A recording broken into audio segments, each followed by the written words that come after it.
Þá komum við að 5. lið sem jaðarsíða 17-23, umsókn deiliskipulagsbreytingu. Það bæjarfulltrúi Ingibjörg Ólöf sem tekur til máls.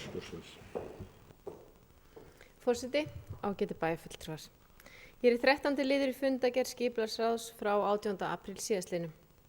Erindi dagsett 19. mars þar sem Steinmar H. Rögnvaldsson fyrir hönd BB Bygginga EHF sækir deiliskipulagsbreytingu fyrir lóð nr. 17-23 við jaðarsíðu.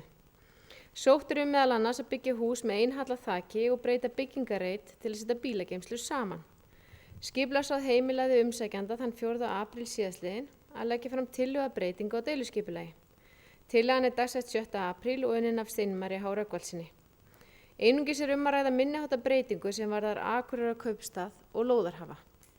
Þess vegna leggur skipulagsráð til við bæjarstjórn að deiluskipulagstillagan verði samþykkt í samræmi við 2. málslið 3. málsgrein 44. grein skipulagslaga nr.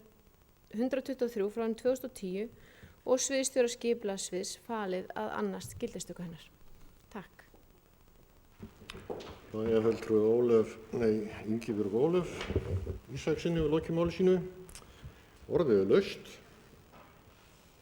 Það kveður sér engin hljós. Þá göngum við til atkvæða. Þeir sem samþykkja framlagða tillögu gjöra svo rétt upp hönd. Samþykkt með 11 atkvæðum.